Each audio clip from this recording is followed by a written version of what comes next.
Welcome back to Unfinished Worlds. Today, we're going to work on the moon base.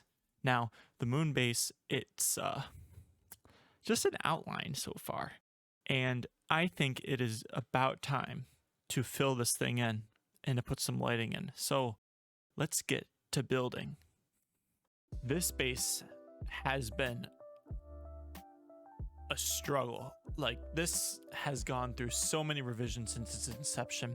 As you can see by now, it's already filled out. And so it's gone through a couple of revisions. You've probably seen already the polka dot phase. That was supposed to just prevent the mob spawning and make the base light up, because a moon base is supposed to be lit up. And so I thought, yeah, let's just light it up. And honestly, it didn't look good. It was just a bunch of polka dots. What do you mean, just a bunch of polka dots? And then I tried to make a spiral, and I thought that would look really good. I've seen so many things that use spirals, and spoiler, it didn't. But that allowed me to get this final idea. I was originally playing with half slabbing everything, and at first I was like, oh, this is just gonna make it look dark. But not only will it prevent mob spawning, that allows us to do decorative lighting as opposed to trying to light everything up, which means we can have dark spots and light spots and play with that light. And that got me really excited. So I was hanging things and I was like, let's use lanterns. That didn't really work out. But then I was like, I've just made an entire guardian farm to try and build the spiral. Now I have an extra amount of sea lanterns. Let's use those. And as you can see, it works amazingly. Now, we still have a lot left to do with the base. Like, for instance, we have to get rid of all the torch spam. I've started doing it down here, as you can see. Since I've used gray wool already for the base, I was been using the gray carpets to hide some of the torch spam and the sea lanterns, since we have a lot of those still. What we can do now is we have to find some way to spawn proof it. And the way that I'm planning on doing it is we take a bunch of pressure plates, blackstone pressure plates, so that they blend into the gray concrete, and that will prevent the mob spawning. And then we put glass all through it to make it look better, and that's going to just elevate this to a whole new level. Now, inside of the swoosh, I really want to put in something to make it useful besides the storage system, which, being so high, it kind of makes it very awkward to do stuff in here. Like, I want to make a super smelter in here, and that putting the items that you get from there up into the storage system is very difficult. And I really wish that I made this on the floor. That would make this entire thing way more useful, because that's what I get the most. And then I can go up and put the items into the super smelter, and then they can funnel down and funnel into the system, and then I won't have to worry about anything. But we'll have to find an interesting way of doing that. And not only that, I really want to add a crap ton of villagers, probably. Maybe not villagers, but I want to do something with this grand space we have here. So, like, I'm planning on having like 10 to 20 blocks for the super smelter in height in the center here. And then in this main area, we have to find something really good to do. And this is going to be so cool.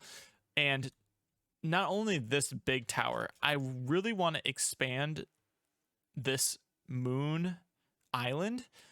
The moon base is, as you see, coming along, but that's unfortunate. But now that we're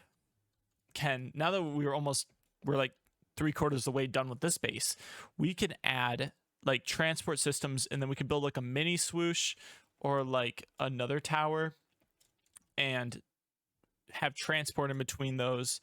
And this entire thing, I'm really excited to keep working on this, but that'll be for another day, because we have some other plans that we want to do. So let's go and look at something that me and Mr. Scooty have been working on. So we are here at the gold farm again. Now, this gold farm has been serving us very well. It is our primary source of the nether quartz that we've been using for a base, and we've gotten lots of materials for other projects we're planning on doing. Like, just stockpiling all of this, and it's been serving us very well. The issue is that the crafting, the way that we've had the gold system before, it's not been the greatest. Honestly, the gold system, crafting it was all right. Sometimes it was pretty good, and you can get into a flow, but it was really hard, and like it was kind of like annoying to craft all the gold all the time. And so we decided to make a better way of crafting up the gold after we do a huge AFK session. Welcome to the new and improved gold farm. Oh yeah, look at all that redstone that we added. Starting up here, we have the initial fall of the piglins. To trigger the system, you have this tripwire. When the tripwire is activated, it starts to send the signal through a couple of cycles. When that happens, after the cycles are completed, all the items will fall down. The way that works is that these are all different heights. So there's no height down there, then like a pixel or maybe 2 pixels, the trapdoor height, and then the half slab height. The half slabs will catch all of the items that are on the trapdoors. The trapdoors will catch any of the items that don't have any things on them that are on the solid blocks. And then because of that, all of the items will eventually get funneled to the center. Now, going to the center, we go over here. You can see that once the items are put here, part of the clock system will activate this slime block, and then will trigger this observer with the piece of string there. It detects that there's an item that went through there and launched this slime, that slime, and goes into these single item sorters that are set to gold nuggets. And so the gold nuggets will all get caught by these hoppers. We have many just redundant hoppers in case there's some ridiculous amount of gold that gets flown through. And all the other items get put in the lava because we don't care about them. And then they all get sent into another dropper system. So the droppers will put them into another ice path over here. And the slime will then activate and push all of them along. So the way this works is that there's that observer there. It detects the item and then activates this slime block and then activates this one in quick succession. And then pushes the items all over here into this system over here.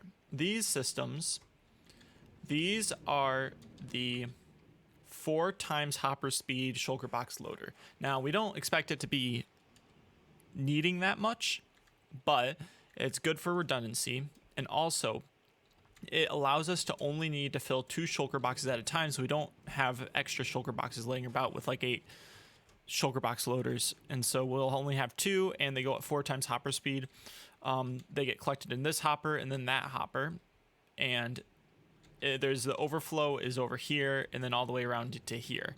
And so that minecart will deposit the shulker boxes that are empty, and the system will keep going until that's full, and then it'll break it, and then it'll get sent over to here. And that's where the empty shulker boxes. Ooh, there's one here. So the way this works then is you'll have like 3, 4, maybe 5 of them in here. You click the button, and then you can start. What just happened? Well, let's try it again. So we put that in there. Huh. Why is that doing that? That's kind of strange, actually.